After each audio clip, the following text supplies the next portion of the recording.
fellow wine-drinking people. Today is Thursday, the 4th of February, getting ready to take down a bunch of DRC and Loire tomorrow night. We've got a great lineup of events coming up. Giorgio Ravetti, Chiara Boschis on Monday night. We have got another once-in-a-lifetime tasting, our Lafite Rothschild tasting back to 1945 coming up on Wednesday. Our big champagne tasting on Friday. We got 6 events next week, and we haven't had time to send an offering out on one of our favorite wines like this Hedges for quite some time, man. We're sending one offer after another about an event. Well, this is one of our favorite wineries in Washington State. Hedges has been around since the 80s, and kind of an interesting story how they got started. Tom Hedges and his wife Anne-Marie Lijoie started this winery in the 80s, and Tom worked in the food service industry, well, actually in the commodities, food trading industry, rather, and he's from Richland, Washington, so the heart of farm country there, and he, through his contacts, one of his projects, actually, one of his jobs here working for McLean Produce, they wanted him to create a wine for the Swedish hotel chain.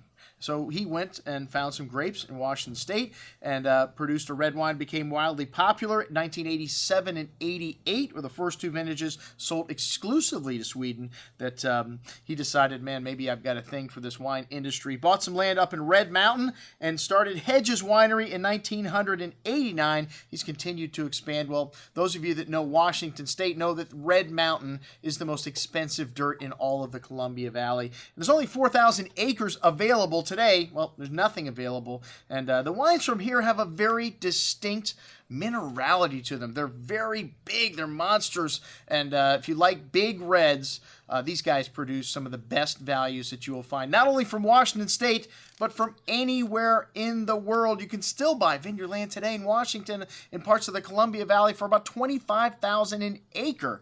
Unbelievable, the value. And we've got their top wine produced. These guys changed the nomenclature of their brand a little bit. They used to make a wine called 3 Vineyards. That's just their Red Mountain wine now, which is a blend of Bordeaux varietals with a little Syrah thrown in there. And then this Haut Cuvee is the top wine they produce, only in magnums and great vintages. And this is 100% Cabernet Sauvignon from Red Mountain, and their vineyards are farmed to the Detmer biodynamic principle, so 100% organically grown grapes, and the ultimate expression of Red Mountain terroir here. This limited production, only produced in magnums, Haut Cuvee, $110. Amazing. The iconic wines of Washington State from some of the landmark producers you can still find.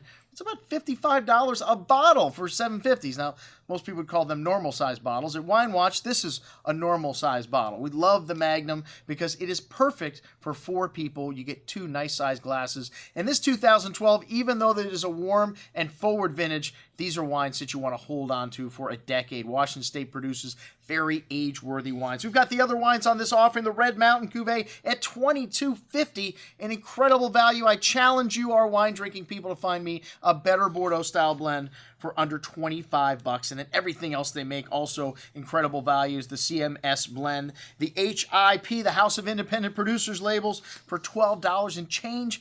Unbelievable. Check it out. Everything that's available from one of our favorite wineries from Washington State, Hedges. I'm your host, Andrew Lampasoni, signing off for the Wine Watch, saying, remember, always drink the good stuff first.